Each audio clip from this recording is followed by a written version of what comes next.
जी रजा भाई, पूरा पाकिस्तान फॉर्म 47 पे आप अपने गवर्नर की बात से इत्तेफाक करते हैं। ये बताएं, वासूलन तो आपको भी यौम सियाह मनाना चाहिए था आज सर।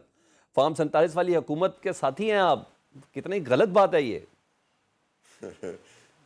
अच्छा, मुझे तो एक टेक्निकली पता नहीं क्या गुफ्तगू उससे पहले उसके बाद हो रही थी, वो तो गवर्नर साहब खुद ही बेहतर बता पाएंगे कि उनके क्या मतलब है। मैं बताता हूँ सादे लेकिन मैं मतलब, समझता मैं हूँ बताऊँ कि तुम्हारा सादे मतलब। बिल्कुल ऐसा नहीं है। अच्छा ऐसा नहीं है। अच्छा उन्होंने सीधा नहीं, क्या, उन्होंने कहा सबको पता है, पिंडी चकवाल सब फॉर्म 47 वाले को था, मैं भी आ रहा हुआ हूँ, अता तारड़ भी नहीं मैं जीता हुआ। मैं ये नहीं कहता मैं बिलावल भी जीत गए, वो ये बता रहे हैं।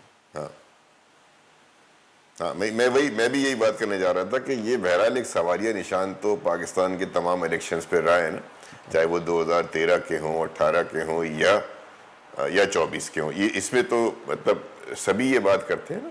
तो अब वो कहाँ रहा है कहाँ नहीं रहा, वो स्पेसिफिकली किसी कॉन्स्टिट्यूंसी के हवाले से कोई इन्फॉर्मेशन हो, कोई फैक्चुअल डेटा एंड फिगर्स हो, या ट्राइब्यूनल्स के डिसीजन आए हों, तो उस पर फिर बात की जा सकती है। इन जनरलिटी अगर आप बात करते हैं कि 2024 का इलेक्शन क्या बिल्कुल फ्री एंड फेयर था, तो वो पाकिस्तान के दीगर इलेक्शन का जितना ही फ्री एंड फेयर था। ठीक है, ठीक है। अच्छा वैसे आपको आज यौम सियाह मनाना चाहिए था, अब पहले ये बताएं। नहीं, यौम सियाह तो आज पीटीआई को भी नहीं मनाना चाहिए था, क्योंकि इनको अगर यौम सियाह मनाना ही था, हाँ इसलिए नहीं मनाना चाहिए था कि ये तो इस काम से, ये भी खिलाड़ी है ना यार। अब 2018 का आरटीएस का इलेक्शन है ना, तो ये इस काम के अगर खिलाड़ी ये भी रहे हैं, तो इनको वहाँ से लेकर के यहाँ तक अपनी कोई स्ट्रेटजी को ठीक करना चाहिए था, पॉलिसी शिफ्ट ठीक करते। लेकिन बहरहाल इनका राइट है, जो उन्होंने आज किया है, मैं उस पर ज़्यादा बात करना चाहूँगा कि ये तो उनका सही था कि 8 फरवरी के हिसाब से इनकी एक रिजर्वेशंस रही हैं पूरा, और ये एक हिस्टोरिकल ओकेजन था, इनको अपना प्रोटेस्ट रिकॉर्ड कराना था। लेकिन मुझे बड़ी मायूसी हुई है, मैं समझ रहा था इससे बड़ा कोई क्योंकि खान साहब की खुद की कॉल है ये, और उन्होंने बहुत अपीलें करी, उन्होंने पोस्ट भी की, लेकिन जिस तरीके से मेन जलसा भी उनका होना चाहिए था, मुझे उसमें वो जोर नजर नहीं आया। मैं उस पर इंटरनेट पे थोड़ा मैंने देखा, तो मुझे उसमें वो बात नजर नहीं आई कि आप कह सकें कि जिस तरीके से पीटीआई ने आफ्टर नो कॉन्फिडेंस मूव जलसे या रैलियां की थी, मुझे नहीं। और मैं कराची बैठा हूँ इस वक्त आपके सामने, मुझे कराची में भी ऐसी कोई मूवमेंट नहीं नजर आई, उस तरह की पॉपुलर मूवमेंट या मास मोबिलाइजेशन नजर नहीं आई।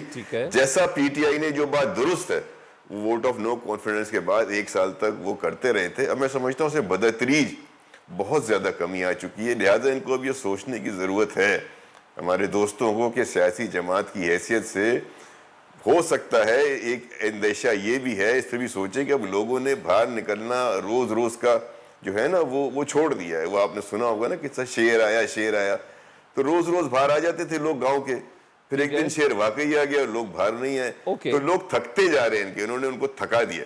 अच्छा लोग थकते जा रहे हैं, तो अपना नैरेटिव चेंज करें। मुज़ाकरात की जहां तक बात है, मैं इसको सपोर्ट करता था, आपके प्रोग्राम में बैठ के, आपको याद होगा। रजा भाई आए तो थे, चले मैं भट्ट साहब से, मैं वही तो आपसे कह रहा हूँ ना। आप नहीं, एक आखिरी जुमला अगर आप इजाजत दे दें। जी जी प्लीज। मुज़ाकरात was a brilliant effort of Bani, जिन्होंने ये खुद स्टार्ट लिया था, उसको इनिशिएट किया था। मेरे हिसाब से अगर पॉलिटिकल एक्यूमेन होता या मैच्योरिटी होती, तो उनको वो जो आखिरी मीटिंग थी जो 28 की होनी थी, वो उनको करनी चाहिए थी। उससे पहले उनको मुज़ाकरात से बॉयकॉट नहीं करना चाहिए। ये इनकी ये इमेच्योरिटी उनकी गलती है।